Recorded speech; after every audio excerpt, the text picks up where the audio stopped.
दोस्तों बहुत बहुत स्वागत है आप सभी का एक बार फिर से। जी हाँ दोस्तों, आज पूरे दिन की कई महत्वपूर्ण और बड़ी खबरें निकलकर सामने आ रही हैं। जानेंगे सभी खबरों को विस्तार से। तो दोस्तों, खबरों में आगे बढ़ने से पहले वीडियो को एक प्यार भरा लाइक जरूर कर दें और ताजा खबरों को जानने के लिए चैनल को सब्सक्राइब भी जरूर कर लें।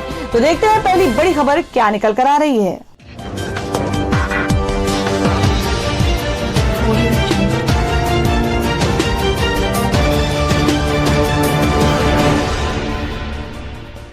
दोस्तों, आज की पहली बड़ी खबर बता दें कि सरकारी नौकरी को लेकर सीएम योगी का बड़ा फैसला, सभी विभागों में भर्ती प्रक्रिया शुरू करने के निर्देश। जी आपको बता दें कि गुरुवार यानी कि 17 सितंबर को पीएम नरेंद्र मोदी का जन्मदिन था। इस मौके पर विपक्ष ने बेरोजगारी को लेकर व्यापक प्रदर्शन किया। इस विरोध प्रदर्शन के बाद योगी सरकार सक्रिय हो गई। मुख्यमंत्री योगी आदित्यनाथ ने सभी विभागों में रिक्त पदों के लिए भर्ती प्रक्रिया को शुरू करने के निर्देश दिए हैं। उन्होंने मुख्य सचिव सहित समस्त अपर मुख्य सचिव तथा प्रमुख सचिवगण को एक सप्ताह में रिक्त पदों का विवरण उपलब्ध कराने के लिए निर्देशित किया है। सीएम योगी ने कहा है कि वर्तमान प्रदेश सरकार ने पारदर्शी एवं निष्पक्ष भर्ती प्रक्रिया को अपनाते हुए अब तक लगभग 3 लाख अभ्यर्थी को नौकरियां दी हैं। इस कार्य को पूरी तेजी से आगे बढ़ाते हुए आगामी समय में भी पारदर्शिता पूर्ण और निष्पक्ष ढंग से भर्ती प्रक्रिया को संचालित किया जाए। उन्होंने कहा कि आगामी 3 माह में भर्ती की प्रक्रिया को प्रारंभ करते हुए 6 माह से चयनित अभ्यर्थियों को नियुक्ति पत्र प्रदान कर दिया जाए। और वही अगली खबर बता दें, जबरन धर्मांतरण कराने वालों पर होगी सख्त कार्रवाई, योगी सरकार कर रही है तैयारी। जी हम बात करें कि पहचान छिपाकर बहलाने फुसलाने या ब्लैकमेल करके धर्मांतरण कराने वालों पर अब सख्त कार्रवाई की जाएगी। उत्तर प्रदेश के मुख्यमंत्री योगी आदित्यनाथ ने गृह एवं पुलिस विभाग के अधिकारियों को प्रदेश में लव जिहाद की घटनाएं रोकने को कार्य योजना बनाने के निर्देश दिए हैं। दरअसल शुक्रवार को अफसरों के साथ बैठक में मुख्यमंत्री योगी ने हाल के दिनों में सामने आई महिला उत्पीड़न की घटनाओं पर नाराजगी जताई। सीएम योगी ने कहा कि महिलाओं का उत्पीड़न या उनके साथ हिंसा की घटनाओं को बर्दाश्त नहीं किया जाएगा। इसके लिए कड़ा कानून बनाना पड़ा तो बनाया जाएगा। बैठक में मुख्यमंत्री ने मेरठ, कानपुर और लखीमपुर खीरी में धोखे से लड़कियों को प्रेम जाल में फंसाने और उनका धर्म परिवर्तन कराने की घटनाओं की भी समीक्षा की।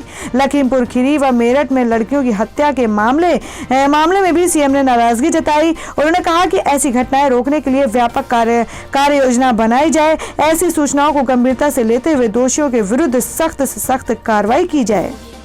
और वहीं अगली खबर बता दें, सीएम योगी ने कहा नए युग का आरंभ, अखिलेश बोले शोषणकारी विधेयक। जी आपको बता दें कि किसानों से जुड़े बिल के लोकसभा में पारित होने को लेकर हंगामा जारी है। विधेयक के विरोध में किसान सड़क पर उतरने के लिए तैयार हैं, लेकिन सरकार फिलहाल इस मामले में झुकने को तैयार नहीं है। उत्तर प्रदेश के मुख्यमंत्री योगी आदित्यनाथ जहां इस विधेयक का स्वागत करते हुए प्रधानमंत्री नरेंद्र मोदी का आभार जताया है, वहीं विपक्षी दलों ने इस मुद्दे पर सरकार को घेरना शुरू कर दिया है।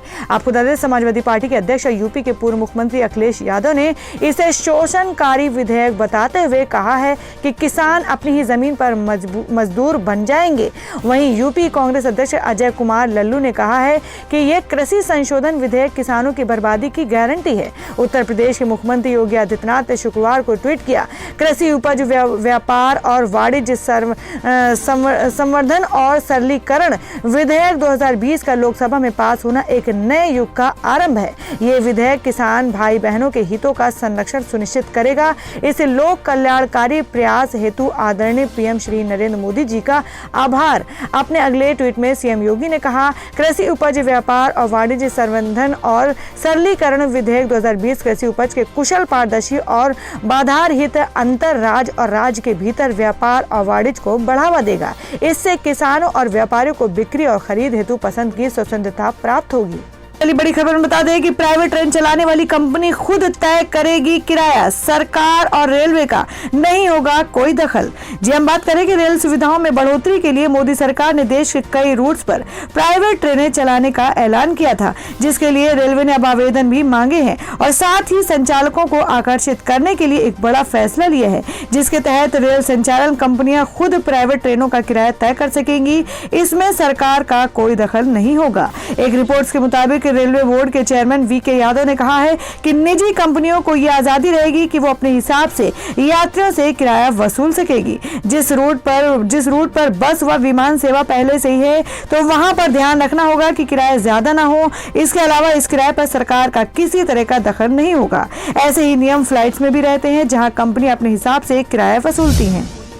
और वहीं अगली खबर बता दें कि हरसिमरत के इस्तीफे के बाद बोले संजय राउत कि मंत्री इस्तीफा दे रहे हैं, एनडीए में कुछ तो गड़बड़ है। जी आपको बता दें कि किसान बिल को लेकर विपक्ष लगातार सरकार पर हमलावर है। यहां तक कि केंद्र की एनडीए सरकार में सहयोगी शिरोमणि अकाली दल की सांसद और केंद्रीय मंत्री हरसिमरत कौर ने मंत्री पद से इस्तीफा दे दिया, जिसके बाद शिवसेना के प्रवक्ता संजय राउत ने भाजपा पर हमला बोला है। संजय राउत ने कहा कि प्रधानमंत्री नरेंद्र मोदी जो बातें इस बिल के लिए कह रहे हैं, अगर उसके बाद भी आपके मंत्री इस्तीफा दे रहे हैं तो जरूर कुछ गड़बड़ है। राउत ने कहा कि यह सरासर झूठ है कि हमने एनडीए छोड़ा। झूठ की राजनीति ने हमें मजबूर किया। हम दोनों ही सबसे पुराने साथी थे, जबकि बाकी के लोग तो सिर्फ पेइंग गेस्ट थे। संजय राउत ने कहा कि जो बातें पीएम ने कही उसके बाद भी शिरोमणि अकाली दल ने एनडीए छोड़ा। पहले शिवसेना ने एनडीए छोड़ा, यानी कुछ तो गड़बड़ी है। सरकार को किसान के मुद्दे पर सबको साथ लेना चाहिए। जिस तरह से दल एनडीए से अलग हो रहे हैं, अब तो लगता है कि एनडीए रहा ही नहीं। आज भी अकाली दल और हम साथ हैं। राउत ने कहा कि किसान बिल पर अब सबसे बात हो रही है, ये पहले करना चाहिए था। फिलहाल इस बिल को सिलेक्ट कमेटी के पास भेजा जाना चाहिए। इस मामले पर हम शरद पवार से बात करेंगे और कांग्रेस व अन्य सभी से बात कर फैसला लेंगे। और वहीं अगली खबर बता दें कि सुदर्शन न्यूज के शो के खिलाफ सुनवाई में सुप्रीम कोर्ट ने कहा, हम कहां जा रहे हैं। जी हम बात करें कि यूपीएससी के ऊपर बने सुदर्शन न्यूज के शो को लेकर शुक्रवार को सुप्रीम कोर्ट में सुनवाई हुई। इस दौरान सुदर्शन न्यूज ने सुप्रीम कोर्ट में सप्ताह के अंत तक शपथ पत्र दायर करने को कहा है। सुदर्शन न्यूज ने ऐसा मामले की सुनवाई कर रहे जस्टिस चंद्रचूड़ के उस सवाल के जवाब में कहा, जिसमें जस्टिस चंद्रचूड़ ने पूछा था कि चैनल अपने भड़काऊ शो को लेकर बन रही आशंकाओं को दूर करने के लिए क्या कर रहा है। सुदर्शन चैनल पर बिंदास बोल नाम से कार्यक्रम चलता है, जिसे चैनल के editor in chief Suresh Chauhan के होस्ट करते हैं। इसी शो में यूपीएससी जिहाद नाम से एक सीरीज चलाई गई थी। इस सीरीज में यह दावा किया गया था कि यूपीएससी में मुसलमानों की घुसपैठ का खुलासा किया जाएगा। हालांकि शो का प्रोमो आने के बाद से इसे लेकर यूपीएससी से चयनित कई आईएएस और आईपीएस अधिकारियों ने इस पर रोक लगाने की मांग की थी। मामला कोर्ट में गया, जहां इसे रोकने को कहा गया, लेकिन बाद में मंत्रालय की अनुमति के बाद शो को दिखाया जाने लगा, जिसके बाद मामला सुप्रीम कोर्ट में पहुंचा है। फिलहाल शो पर सुप्रीम कोर्ट ने रोक लगा रखी है। और अब अगली खबर बता दें कि भाजपा विधायक सुरेंद्र सिंह ने ओवैसी को बताया आतंकवादी, कहा भारत से निकालने का कानून लाया जाना चाहिए।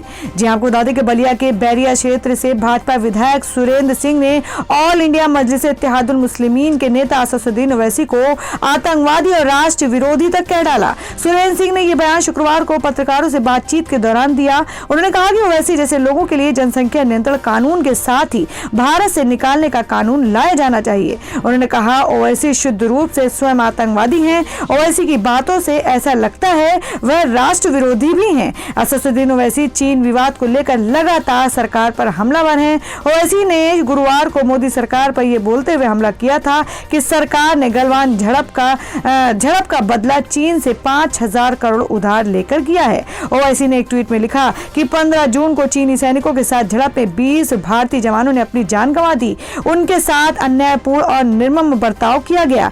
4 दिनों बाद 19 जून को प्रधानमंत्री ने चीन से 5,521 करोड़ उधार लेकर उसे मुंहतोड़ जवाब दे दिया। ये हमारे जवानों के बलिदान का अपमान है।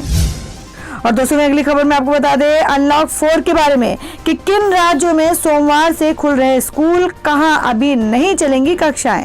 जी हम बात करें कि देश में अनलॉक 4 जारी है। अनलॉक 4 की गाइडलाइंस के अनुसार 21 सितंबर से कंटेनमेंट जोन के बाहर स्थित स्कूलों को खोला जा सकता है। गृह मंत्रालय ने स्वास्थ्य मंत्रालय की ओर से जारी की गई गाइडलाइंस का ध्यान रखते हुए स्कूलों को खोलने की इजाजत दी है। हालांकि इसको लेकर कोई आखिरी फैसला राज्यों को ही करना ही है। ऐसे में 31 सितंबर यानी सोमवार से देश में कुछ राज्यों में शैक्षणिक गतिविधि स्कूलों में दिखेगी तो कुछ राज्यों में अभी स्कूल बंद रहेंगे।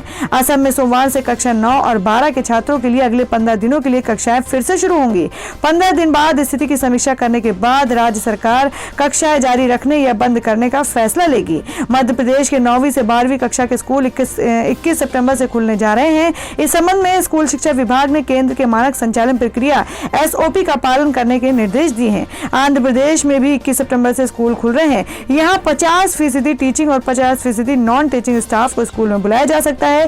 क्लास 9 से 12 तक का कोई भी छात्र अपने पेरेंट्स की लिखित अनुमति के बाद स्कूल जा सकता है। जम्मू कश्मीर में भी स्कूल 21 सितंबर से आंशिक रूप से फिर से खुलेंगे। और हुए दिल्ली के अरविंद केजरीवाल सरकार ने स्कूल खोलने को लेकर नया आदेश जारी किया है। दिल्ली सरकार ने कहा कि कोविड-19 की वर्तमान स्थिति को देखते हुए दिल्ली में स्कूल 5 अक्टूबर तक सभी छात्रों के लिए बंद रहेंगे। तो दोस्तों, आप लोग क्या लगता है इस बढ़ते कोरोना मामले में क्या अभी स्कूल खोलना सही रहेगा? आप अपना सुझाव कमेंट बॉक्स में जरूर दें। बढ़ते अगली खबर की ओर। और वही अगली खबर में आपको बता दें कि अयोध्या की तर्ज पर बीकानेर में भी बनेगा श्री राम मंदिर। 1,25,000 ईंटों पर लिखा जय श्री राम। जी आपको बता दें कि अयोध्या की तर्ज पर अब राजस्थान के बीकानेर में भी भव्य राम मंदिर का निर्माण होगा। करीब 1,25,000 राम नाम से अंकित ईंटों से बनकर यह मंदिर तैयार होगा। स्वामी सोमगिर महाराज के नेतृत्व में संतोष सुपर सोसाइटी के तत्वाधान में श्री राम मंदिर बीकानेर का निर्माण होगा। दीपावली 2020 पर बीकानेर के धरणीधर मंदिर में अयोध्या के नाम मंदिर की झलक दिखेगी। राम मंदिर के निर्माण को लेकर बीकानेर के सोमगिरी महाराज के सानिध्य में शिवबाड़ी महादेव मंदिर में संतोष सुपर सोसाइटी द्वारा मंदिर के मॉडल को प्रदर्शित किया गया। इस अवसर पर सोसाइटी व मंदिर निर्माण से जुड़े लोग मौजूद रहे। और अब अगली खबर में आपको बता दें कि 14 महीने बाद वनवास से लौटे नवजोत सिंह सिद्धू किसानों के समर्थन में मोदी सरकार पर साधा निशाना। जी हम बात करें कि पंजाब के अमरिंदर सिंह बादल सरकार में फजीहत होने के बाद चुप्पी साधने वाले क्रिकेटर से नेता बने पंजाब के पूर्व मंत्री नवजोत सिंह सिद्धू ने 14 माह के वनवास के बाद चुप्पी तोड़ी है। 14 महीने के बाद ट्विटर पर लौटते ही पूर्व मंत्री नवजोत सिंह सिद्धू ने मोदी सरकार पर हमला बोला है। 1 साल से किसानों समेत अन्य मुद्दों पर मौन धारण करने वाले सिद्धू ने लोकसभा में पारित हुए कृषि विधेयकों को लेकर केंद्र सरकार को अपने निराले शायराना अंदाज में घेरा है। सिद्धू ने एक के बाद एक 2 ट्वीट किए। पहले ट्वीट में सिद्धू ने लिखा कि सरकारें तमाम उम्र यही भूल करती रही, धूल उनके चेहरे पर थी, आईना साफ करती रही। दूसरा ट्वीट उनके ट्विटर वॉल पर पंजाबी में लिखा है, जिसमें सिद्धू ने लिखा है कि किसान पंजाब की आत्मा है। शरीर के घाव ठीक हो सकते हैं लेकिन आत्मा के घाव को ठीक नहीं किया जा सकता। उन्होंने इसमें आगे लिखा, हमारे अस्तित्व पर हमला बर्दाश्त नहीं है। युद्ध का बिगुल बजाते हुए क्रांति को जीने का काम करो। पंजाब पंजाबी और हर पंजाबी किसान के साथ है। तो दोस्तों, खबरों में आगे बढ़ने से पहले जान लेते हैं आज के माइंड क्विज के सवाल को। आज का सवाल आपको बताना है कि गोवा के मुख्यमंत्री का क्या नाम है। इसका जवाब आपको वीडियो के नीचे कमेंट बॉक्स में देना है और सही जवाब देने वाले को रैंडमली सिलेक्ट किया जाएगा और वो जीत सकते हैं बम्पर पुरस्कार। तो बढ़ते हैं अगली खबर की ओर। और वहीं अगली खबर में आपको बता दें कि दिलजीत दोसांझ का किसान बिल पर फूटा गुस्सा। कहा, जो पूरे देश को खिलाए वो दाम भी तय नहीं कर सकता। जी आपको बता दें कि लोकसभा में पास कृषि विधेयक बिल 2020 को लेकर पंजाब में विरोध बढ़ता ही जा रहा है। किसानों को इस बात का डर है कि नए कानून लागू होने के बाद उन्हें फसलों पर न्यूनतम समर्थन मूल्य नहीं मिल पाएगा। इसी मामले को लेकर अब बॉलीवुड और मशहूर पंजाबी सिंगर दिलजीत दोसांझ ने भी प्रतिक्रिया दी है। दिलजीत दोसांझ ने किसान बिल का विरोध किया है। सिंगर ने अपना गुस्सा दिखाते हुए कहा है कि ये बात राजनीति की नहीं है, ये बात हमारे देश के किसानों की है। दिलजीत दोसांझ ने अपने एक ट्वीट में ये भी कहा है कि उन्हें किसी राजनीतिक पार्टी से कोई लेना देना नहीं है। जो पार्टी किसान के हित की बात करेगी वो उसी पार्टी का समर्थन करेंगे, जिससे पूरे राष्ट्र को खिलाने की उम्मीद व दाम भी तय नहीं कर सकता। दिलजीत दोसांझ ने किसान विरोध पर पंजाबी में ट्वीट किए हैं, जिसके साथ उन्होंने कुछ अहम मुद्दे सामने रखे हैं। जिस पर दिलजीत से एक यूजर ने पूछा कि क्या आप ये बता सकते हैं कि क्या चीज किसानों के विरोध में है। जिस पर अंग्रेजी में ट्वीट करते हुए दिलजीत ने लिखा कि किसान अपनी फसल का दाम तय नहीं कर सकता, कोई न्यूनतम मूल्य यहाँ तय नहीं है। किसानों के पास अपनी फसलों को रखने के लिए गोदाम तक नहीं है, इसलिए ये मायने नहीं रखता कि उनके पास कितनी सीमा है। हम किसानों से उम्मीद करते हैं कि वे पूरे राष्ट्र को खिलाए, लेकिन लेकिन वे खुद इसका दाम भी नहीं तय कर सकते हैं। तो दोस्तों, खबरों में आगे बढ़ने से पहले एक बार फिर से आपको याद दिला दें कि अगर आपने अभी तक के हमारी वीडियो को लाइक नहीं किया तो जल्दी से वीडियो को लाइक कर दें, क्योंकि आपका एक लाइक हमारे लिए बहुत ही महत्वपूर्ण होता है। और अगर आप हमारे चैनल पर नए हैं तो चैनल को जरूर सब्सक्राइब कर लें और बेल के बटन को भी जरूर हिट कर दें। और हमारी पूरी न्यूज को जानने के लिए वीडियो को लास्ट तक जरूर देखें। बढ़ते हैं अगली खबर की ओर। और वहीं अगली खबर बता दें कि देशद्रोह केस दर्ज होने का मुद्दा आप नेता संजय सिंह ने संसद में उठाया। कहा, मैं देशद्रोही हूं तो भेजिए मुझे जेल। जी हां, आपको बता दें कि आम आदमी पार्टी से सांसद, राज्यसभा सांसद व उत्तर प्रदेश के प्रभारी संजय सिंह अपने ऊपर देशद्रोह का केस दर्ज होने से आहत हैं। संजय सिंह ने अपने ऊपर देशद्रोह का केस दर्ज होने का मुद्दा संसद में सभापति, उपराष्ट्रपति वेंकैया नायडू के सामने उठाया। इस बाबत संजय सिंह ने ट्वीट भी किया है। दरअसल लखनऊ की हजरतगंज कोतवाली पुलिस ने संजय सिंह पर दर्ज एफआईआर में राजद्रोह की धाराओं की बढ़ोतरी करते हुए नोटिस भेजा है। नोटिस में 20 सितंबर तक पुलिस के समक्ष अपना पक्ष रखने को कहा गया है। राज्यसभा सदस्य संजय सिंह ने मीडिया से बात करते हुए कहा कि अगर ब्राह्मणों की हत्या का मुद्दा उठाना देशद्रोह है, दलितों की हत्या का मुद्दा उठाना देशद्रोह है, पिछड़ों के हक में आवाज उठाना देशद्रोह है। जब कोरोना के कारण यूपी के शमशानों में लाशें बिछी थी, तब योगी जी कोरोना घोटाला कर रहे थे। ये कहना देशद्रोह है तो हाँ, मैं देशद्रोही हूँ। वो यही नहीं रुके, उन्होंने कहा कि अगर योगी आदित्यनाथ सरकार ये मानती है तो मुझे जेल में डलवा दें। संजय सिंह ने कहा कि कोरोना घोटाला का मुद्दा उठाया तो मेरे ऊपर देशद्रोह लगा दिया गया। उन्होंने ट्वीट किया कि योगी आदित्यनाथ के कोरोना घोटाले का मुद्दा मैंने राज्यसभा में उठाया तो योगी आदित्यनाथ ने मेरे ऊपर देशद्रोह लगा दिया। संसद में मैंने सभापति जी से कहा है कि अगर मैं देशद्रोही हूं तो मुझे जेल भेजिए। मेरे उत्तर प्रदेश में इस कदम पर कांग्रेस, समाजवादी पार्टी, शिवसेना, राष्ट्रीय जनता दल, CPM, तृणमूल कांग्रेस व DMK ने मेरा साथ दिया। सभापति जी उत्तर प्रदेश सरकार के इस कदम के प्रकरण में सदन को कार्रवाई का भरोसा दिया।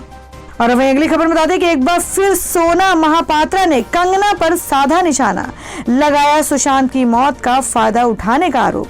जी हां, बात करें कि Bollywood actress Kangana Ranaut social media पर काफी एक्टिव रहती हैं। वह इन दिनों सोशल मीडिया पर पोस्ट शेयर करके काफी सुर्खियों में बनी हुई हैं। ग्लैमर इंडस्ट्री के कई बड़े नामों ने जहां कंगना का समर्थन किया तो वहीं अब उनकी आलोचना भी कर रहे हैं। इसी बीच सोना महापात्रा ने बॉलीवुड एक्ट्रेस कंगना रनौत पर एक बार फिर निशाना साधा है। आपको बता दें, कंगना ने पिछले दिनों ट्विटर अकाउंट पर एक पोस्ट शेयर करते हुए महाराष्ट्र सरकार पर जमकर निशाना साधा है। इसके अलावा उन्होंने सुशांत सिंह राजपूत केस को लेकर भी कई सेलेब्स को खूब खरी खोटी सुनाई है। जी आपको बता दें कि हाल ही में कंगना ने उर्मिला को सॉफ्ट पॉर्न स्टार बता दिया था और उनके इस बयान को लेकर सोना ने कंगना पर निशाना साधा है। उन्होंने कंगना पर किसी की मौत का फायदा उठाने का आरोप लगा दिया है। उन्होंने ट्वीट कर लिखा कि किसी को माफिया बताना, सस्ती कॉपी कहना, सॉफ्ट पॉर्न स्टार बता देना, किसी की मौत का इस्तेमाल कर लोगों की नजरों में मसीहा बनने का ये असफल प्रयास है। ऐसा कर तुम हिंदू धर्म को बढ़ावा नहीं दे पाओगी, बल्कि एक खराब उदाहरण पेश करोगी। और वहीं अगली खबर बता दें कि कांग्रेस का केंद्र पर निशाना, कहा ये नो डेटा सरकार, पीएम की लोकप्रियता पहले जैसी नहीं।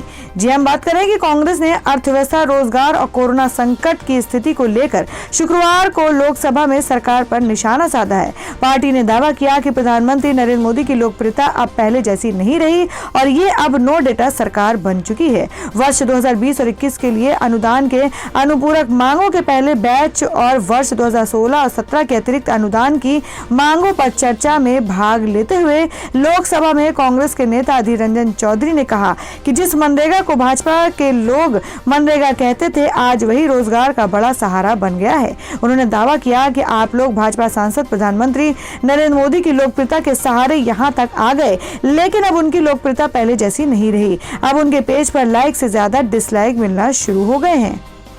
तो दोस्तों, ये थी अब तक की सभी बड़ी खबरों की अपडेट्स। टुडे ब्रेकिंग न्यूज और लेटेस्ट खबरों को देखने के लिए हमारे चैनल को सब्सक्राइब जरूर कर लें, वीडियो को लाइक और शेयर भी जरूर कर दें अपने दोस्तों और रिलेटिव्स के साथ। तो दोस्तों, फिर मिलेंगे काम की खबरों और सरकारी योजनाओं की एक और नई वीडियो के साथ। तब तक के लिए धन्यवाद दोस्तों।